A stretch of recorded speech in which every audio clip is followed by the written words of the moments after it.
Cause you can never ever get your bitch back, yeah. Snap, crackle, pop, F and this sound, yeah. Remember those nights playing knick-knock, yeah. Bust down the road, on TikTok, yeah. She used to get back from the thrift shop, yeah. Now she's in the power store, gift shop, yeah.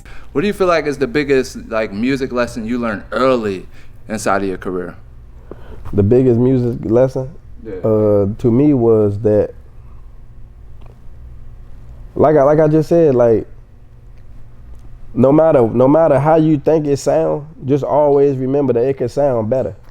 You know what I'm saying? So even if you do the song, right, when you doing it, just don't think like this is it, right? Because it's not. Because I might do a song, right, and record it and let the joint sit for a couple months, right?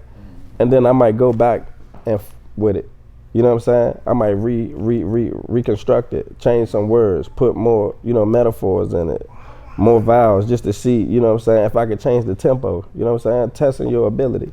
You know what I'm saying? Like I said, you don't never want to be put in a box. So as long as you got that, you know what I'm saying, you could prosper in life. Like you'll prevail, like you're gonna win, regardless. No matter what nobody tell you, you're gonna win. Straight up. Man, that's game right there. I think a lot of people are gonna be able to hold on to that because they can see themselves elevate, but you always know, like, if you don't see the bag, or you're not getting a record deal, or you don't have 1,000 people DMing you every day about your music, it can kind of discourage you. So that's something that I know a lot of artists deal with.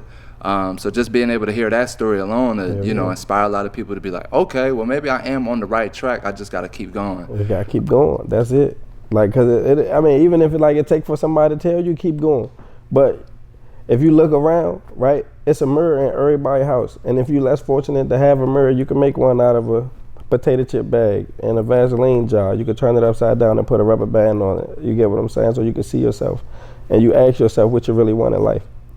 And from right there, you'll be able to determine what your factor is, what your goal is, your moral, your principle, and what you stand for.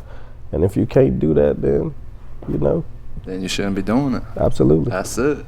How did you know that things were falling into place, like music-wise? Like, there's always that moment in a career when it goes from like, all right, I'm not just in the studio making music no more. This is actually impacting people. Like, how did you know when that feeling came?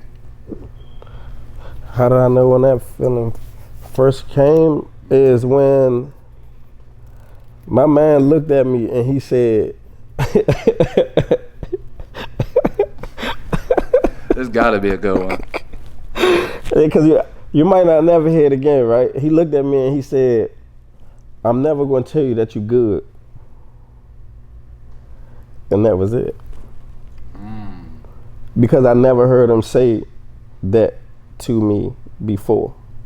Right. So I knew that the music that I was making during that time and getting ready to make, it was leading up to what he was saying, feeling, or seeing.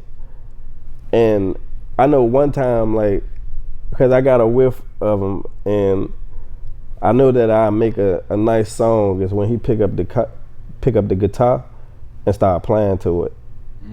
Yeah. You know what I'm saying? So after a while, if you get that, 3 times, 4 times, 5 times, you're on something. If he don't pick it up no more, then Yeah, that ain't it. Yeah. That ain't it. You're like, all right, I need to record something else. Yeah. Cause you can never ever get your bitch back, yeah. Snap, crackle, pop, F and this sound, yeah. Remember